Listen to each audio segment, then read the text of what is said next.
सर्वेषां शान्तिर्भवतु।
येषां भूतानां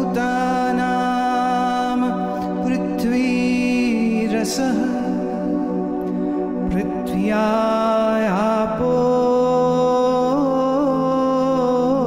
रसः आपामोषधयो रसः ओषधीनां पुरुषो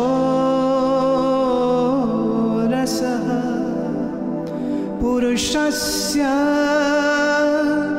वाग्रसः वाच ऋग्रसः ऋचः सामरसः साम्न उदगीतो रसः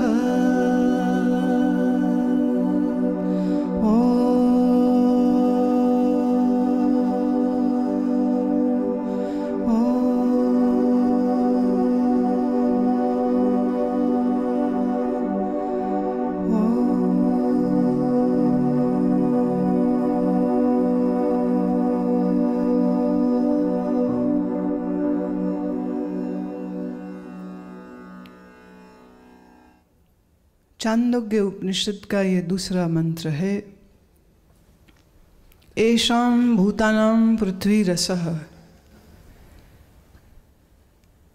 यह स्थावर जंगम जीवों का आधार यह पृथ्वी है। येषां भूतानां, जितने भूत प्राणी हैं, इन सभी, येषां अर्थ इन सभी भूतानाम अर्थात स्थावर जंगम सभी जीव जंतुओं का आधार यह पृथ्वी रस है। पृथ्व्याम आपो रसः। पृथ्वी का जल आधार अथवा कारण है। जल से पृथ्वी उत्पन्न हुई है। अपाम माने जल। जल से क्या उत्पन्न हुआ इस धरती पर? अपाम औषधयो रसः। फिर औषधियों की उत्पत्ति हुई तो वो पृथ्वी का रस भूत प्राणियों में पक्षी, पौधे, वनस्पतियाँ सबके शरीरों में बल जल से है। जल और पृथ्वी से औषधि, और औषधि नाम पुरुषो रसः। और औषधियों का रस, रस माने इसेंस, पुरुष है अर्थात मनुष्य है। अन्न खाया या कहो अन्न से उपजा, अन्न से पला, अन्न से संरक्षित हुआ जो शरीर, इस शरीर में रस औषधि का। देह बनी पृथ्वी से, सांकेतिक रूप से दो तत्व कहें, पृथ्वी और जल, पर ये तो बहुत स्वाभाविक है कि जहाँ पृथ्वी और जल आया वहाँ अग्नि, वायु, आकाश तो है ही। तो पृथ्वी के आधार में पृथ्वी के सार हैं ये मनुष्य, और मनुष्य का देह बना किससे? औषधि से। औषधि नाम पुरुषो रसः। पुरुषस्य वाग्रसः। अब पुरुष का रस क्या है? पुरुष की वाणी। It is all interconnected. पृथ्वी और जल के मिलने से अन्न उत्पन्न हुआ, अन्न के खाने से पुरुष उत्पन्न हुआ। अब पुरुष का क्या उत्पत्ति है? व्हाट विल दिस पुरुषः प्रोड्यूस? वाणी। वाच ऋगसः। मनुष्य के शरीर में ये जो वाणी है वह सार रूप वाणी तब होती है जब पुरुष की वाणी से ऋचाओं का उद्घोष हो रहा, वेद की ऋचाओं का। अब ऋचा साम रसः, ऋचाएं किससे? जो गाए जाते हैं श्लोक, जो गायन से संबंधित है वह है सामवेद। तो ऋचा किसकी? ऋचाओं का सार क्या? ऋचाओं से अगर हम समझें प्रतिनिधित्व कौन सा वेद कर रहा है तो कहा सामवेद। साम्नः उद्गीतो रसः, और इस संपूर्ण गंभीर सुंदर इस वाणी, इस वेद के सार क्या है? तो कहा उद्गीतः माने ओम। ऋषि की दृष्टि देखिए, ऋषि की सोच देखिए, ऋषि की ऑब्जर्वेशन देखिए। पृथ्वी, जल, अन्न, भूत प्राणी, औषधि, पुरुष, वाणी, सामवेद, और इन सब का सार ओम।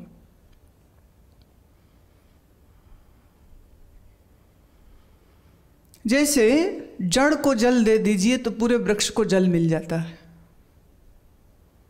तो हम कह सकते हैं ओम का उच्चारण किया तो समस्त वेदों का उच्चारण हो गया।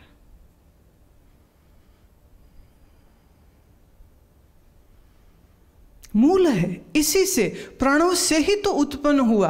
प्रणव मैंने कहा था प्रथम अक्षर, आदि अक्षर। जब अक्षर हमने कहा तो अक्षर वो नहीं जो लिपिबद्ध आपने देवनागरी में लिखा हुआ देखा है। जब हम प्रणव कहते हैं तो प्रणव का अर्थ है क्या? प्रणव का अर्थ है वह ध्वन्यात्मक वाइब्रेशन जो इस पूरे कॉस्मोस, पूरे यूनिवर्स में हो रही। It is not being produced by somebody, it is happening at the microcosm level and the macrocosm level. व्यष्टि में भी है और समष्टि में भी है। अब ये ध्वनि बैखरी नहीं है, तुमको हमें तो सुनती नहीं है। ये बैखरी नहीं जिसको तुम कानों से सुन लोगे। ये वाणी मध्यमा भी नहीं है जिसके स्पंदन तुम शरीर में अनुभव कर लोगे। ये पश्यंती भी नहीं है, क्योंकि पश्यंती भी हमारे सात्विकी वृत्ति के द्वारा ग्राह्य, जानने योग्य हो जाता है। ना बैखरी है, ना ये मध्यमा स्वर है, ना ये पश्यंती स्वर है, ये तीनों स्वर नहीं है।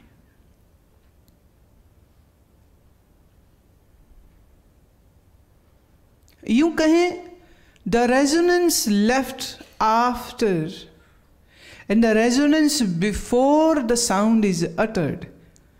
बैखरी, मध्यमा, पश्यंती चले जाइए। पश्यंती स्वर से पहले जो मौन, जो अवकाश, जो शून्यता, जो शांति, जो सत्य, और पश्यंती स्वर के मिट जाने के बाद भी जो बच रहता है वह प्रणव है। तो ऋषि कहता है ओम सार है वेद का, ओम सार है सभी ऋचाओं का। पूर्व काल में हमारे यहाँ ऐसा एक विधान रहता था कि जो गुरुकुल में होते वो तो ये सब चीज़ें पढ़ लेते। मुख्यतः 108 उपनिषदें हैं, 108। और एक्चुअली वो 108 नहीं, वो थी 1008। इस समय हमारे हाथ में सिर्फ है 108। और ऋषि का एक ऋचा आती है, वो कहती है जिसने इन 108 उपनिषद के मंत्रों का मात्र पाठ कर लिया वो तो मुक्त ही है। क्योंकि उतनी तपस्या, उतनी पेशेंस, उतना धीरज, उतनी एकाग्रता, उतना समर्पण, उतना निश्चय एक व्यक्ति में होगा तभी तो वो इतना पठन पाठन करेगा। But those who can't afford to do all that, the 1008, then it was said, read 108. And tradition said that you always have to do it with the master. गुरु के श्री चरणों में बैठ करके विद्या पाई जाती है, किताबों से पढ़ के, बुक्स डाउनलोड करके आपको शब्द मिलते हैं, सूचनाएं मिलती हैं, भाषा ज्ञान भी मिल सकता है, ग्रामर का ज्ञान भी मिल सकता है, लेकिन उन शब्दों के पीछे निहित अर्थ आपको बिना गुरु के प्राप्त नहीं होता है। अब 108 उपनिषद एक जीवन काल में करना कहाँ सरल होगा। देखिए, गुरु भी उपलब्ध हो, गुरु भी उपलब्ध हो, गुरु स्वस्थ हो, शिष्य स्वस्थ हो, चेले का मन न भटक जाए, चेला यहाँ वहाँ न जाना चाहे, चेला वहीं समर्पित है, गुरु की सेवा में है, गुरु के सानिध्य में है। और ये सब सुखद संजोग दैविक कृपा से बनते हैं, नहीं तो कहाँ बनते। तो पूर्व काल में जो इतनी निश्चय और वैराग्य और श्रद्धा से परिपूर्ण होते थे, वही लोग इन उपनिषदों का अध्ययन करते थे। और जिनके अंदर इतना वैराग्य ना होता था, जिनके अंदर इतनी तपस्या ना होती थी, तो ऋषि कहा करते थे कि चलो तुम ना घर में रहकर एक ज़्यादा ना सही सिर्फ भगवत गीता का स्वाध्याय करते रहना, भगवत गीता के साथ अपना संबंध जोड़े रहना।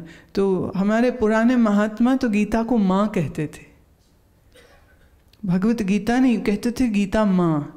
ये वो माँ है जो माया के बंधन से छुड़ाती है और जो हमें हमारे पिता परमात्मा से मिलाती है। तो माँ का आंचल मत छोड़ना, गीता का आंचल मत छोड़ना, गीता का स्वाध्याय करते रहना। फिर और थोड़े कम बुद्धि वाले जो लोग जो गीता भी ना समझ पाए, तो ऋषि कहते थे चलो फिर तुम भागवत पुराण को पढ़ लेना। अब श्रीमद् भागवत में इतिहास है, भक्ति है, उपासना है, कर्म कांड भी है, यज्ञ याग कैसे करना है वो सब ज्ञान भी है, और विभिन्न महात्माओं और हमारे जो सदग्रस्त राजा हुए, जो मतलब यूं तो राजा हैं पर ऐसे तो वो महात्मा ही हैं, उनका इतिहास, उनका जीवन पढ़ो। 10वें स्कंद में कृष्ण की लीला पढ़ो, और राम की लीला का भी एक स्कंद है। और फिर 11 अध्याय में 11th स्कंद वी हैव दिस ब्यूटिफुल उपदेश ऑफ नवयोगेश्वर। फिर नवयोगेश्वरों का उपदेश सुनो तो नरक स्वर्ग सप्त लोक पंचभूत पंचकोश ये सब का ज्ञान जो है वह आप प्राप्त करो। तो भक्ति भी है और उसमें सांख्य दर्शन भी है। बट बड़ी अद्भुत बात होती है जो चलित भागवत करते हैं। चलित भागवत मतलब पैसे के लिए जो कर रहे हैं, वो लोग इन सब विषयों को नहीं छेड़ते हैं। वो खाली ड्रामा चलता रहता है, आज रुक्मिणी का ब्याह होगा, आज कृष्ण का जन्म होगा, आज उसको लड्डू गोपाल होगा, और ये होगा वो होगा वो होगा। तो it's a big party, big function, dress up like you are going to a party and then sit out and eat prasad like which is coming from some 5-star hotel, और बड़ी मोटी दक्षिणा पढ़ने की, कथा कहने वाले की, सुनने वालों के लिए पार्टी हो जाती है। आजकल तो क्रूज में भागवत होती है और सुनने वाले जाते, तो हम तो सुन सुन के आश्चर्य करते हैं ये क्या कलयुग का प्रभाव आ गया है। भागवत जब सुखदेव जी ने परीक्षित को सुनाई थी तो वो सूर्य उदय पर बैठते थे और सूर्य अस्त पर उठते थे, अर्थात मॉर्निंग 6 to evening 6। इस बीच ना कोई पेशाब को जाता, ना कोई खाने को जाता, ना कोई सोने को जाता, ना कोई कमर सीधी करने जाता, ना कोई लेटने को जाता। और इस सभा में 88,000 ऋषि बैठे हुए थे और 88,000 ऋषि इसको श्रवण कर रहे हैं और सुखदेव जी बोल रहे हैं। और मॉर्निंग सूर्य उदय पे शुरू होता, संध्या करके प्राणायाम माने उसके भी बहुत पहले उठ जाते, और सूर्यास्त पर प्रथम दिन की व्याख्यान सुखदेव जी मौन होते और वो कहते कि अब तो संध्या का समय हो गया है, अब यहीं विराम करते हैं, बाकी चर्चा कल करेंगे। और फिर अगले दिन तो 10-10 घंटे, 10-11 घंटे, और उसके बाद सब अपनी संध्या करते हल्का। अब देखिए ऐसी तपस्वी सुनने वाले और ऐसे तपस्वी सुनाने वाले, तो भागवत को करवाने की बात नहीं होती कि किसी को पैसा दे और वो आपके लिए बोलता रहे और आप पार्टी करते रहे। भागवत मतलब बैठ के स्वाध्याय। अब सांख्य दर्शन षष्ठ स्कंध में मिलता, पूरा सांख्य दर्शन जो मैंने पहले दिन पुरुष प्रकृति और कैसे महतत्व अहंकार भूत इत्यादि ये सारी चर्चा देवहूति माता और उनके पुत्र जो हैं कपिल मुनि जी, वो जो उपदेश दिए हैं उस कपिल मुनि के उपदेश को ही हम सांख्य दर्शन कहते हैं, जो हमारे भारत के दर्शनों में से प्रमुख दर्शनों में एक है सांख्य दर्शन। तो सांख्य भी है भागवत में, एकादश 11th चैप्टर में वेदांत भी है, योगीश्वरों का ज्ञान भी है, योग की साधना भी है। 10वें स्कंद में हमको श्री कृष्ण के जीवन का परिचय मिलता है, हमें राम के जीवन का परिचय मिलता है, और हमें सप्त ऋषियों के विषय में पता चलता है, हमें सनक सनंदन इन 4 संतों के विषय में पता चलता है, नारद जी के विषय में पता चलता है। तो कितनी कथाएं हैं, और उन हर कथा में निहित उपदेश है। कहीं शौनक जी, कहीं सूत जी, ये उनका परस्पर उपदेश चल रहा है। तो ऋषि कहते जो कुछ न कर सके, जो गीता भी न कर सके, तो चलो भागवत करो, भागवत पढ़ो, स्वाध्याय करो। भागवत भी न कर पाए, समय के साथ और विकृतियां हो गई, फिर कहा चलो वाल्मीकि रामायण पढ़ लो। धीरे धीरे संस्कृत भाषा का ज्ञान लुप्त हो गया, सुनाने वाले कम हो गए, पैसे बनाने वाले लोग वो ज़्यादा हो गए, और ज़्यादा बुद्धि का नाश हुआ, सुनने वालों का, सुनाने वालों का। तो फिर अभी ये कुछ 100 वर्षों पहले ही तुलसी की बनाई हुई रामायण आ गई। तो पिछले कोई 150-100 वर्ष से अधिक समझ सकते हैं आप। तो फिर कहना पड़ा कि चलो और कुछ नहीं तो रामायण ही पढ़ लो। ये भी ना करे, फिर कहा चलो तो सुबह कम से कम 1 माला गायत्री कर लिया करो। देखिए आप अपनी बुद्धि तेजस्वी करना चाहते हैं, स्मरण शक्ति अच्छी करना चाहते, प्रज्ञा लेना चाहते हैं, बुद्धि को प्रखर बनाना चाहते हैं, गायत्री का जप करिए। आपके मन में भय है, आपके मन में रोगों की चिंता है, आपके मन में मोक्ष की इच्छा है, आप बंधनों से मुक्त होना चाहते हैं, महामृत्युंजय का अनुष्ठान जप करिए। आपका मन बड़ा कमजोर है, बार बार रोते हैं, ये कईयों को तो भूत दिखते हैं, राहु जिनके मन पे छाया हो तो उनको हेलुसिनेशन शुरू हो जाते हैं। जैसे एक्सरे देख के या अल्ट्रासाउंड देख के हम कह सकते हैं ना भाई इसके तो ट्यूमर है, इसके हड्डी टूटी है, एक्सरे सब बताता है। ऐसे ही जो हमारी पत्रिका होती है ज्योतिष पत्रिका, वो यह बताती है कि ये व्यक्ति का दिमाग, बुद्धि, मन, शरीर, संबंध और ये गुप्त छुपा छुपा के क्या करता है वो सब उसमें स्पष्ट हो जाता है।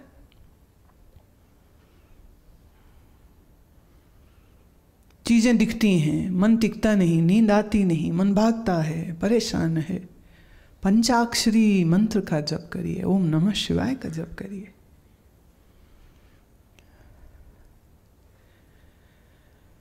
बल चाहिए, शक्ति चाहिए, सामर्थ्य चाहिए, धन चाहिए, श्री चाहिए, देवी का जप करिए।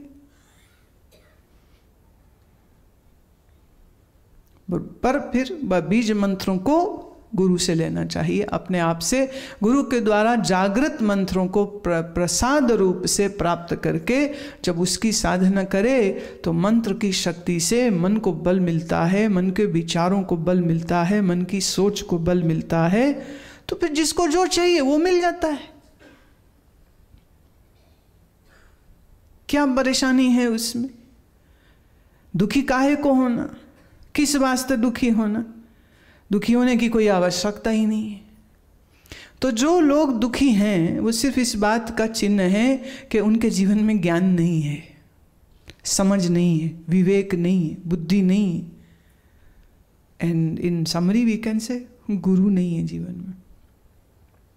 और कभी कभी देखिए, मैंने पहले बात बोली कि बुद्धि नहीं है, क्योंकि जब बुद्धिहीन को गुरु मिल जाए तो भी कोई लाभ नहीं होने वाला। जिनकी बुद्धि मोटी है, भैंस बुद्धि जिन्हें हम कहते, मोटी बुद्धि को कुछ समझ नहीं आएगी। उसको तो ब्रह्मवेत्ता गुरु छोड़िए, साक्षात शिवजी आ जाए ना तो भी समझ नहीं लगेगी। अंधक, भस्मासुर इत्यादि इत्यादि ये सब राक्षस तो शिव से ही लड़ते थे।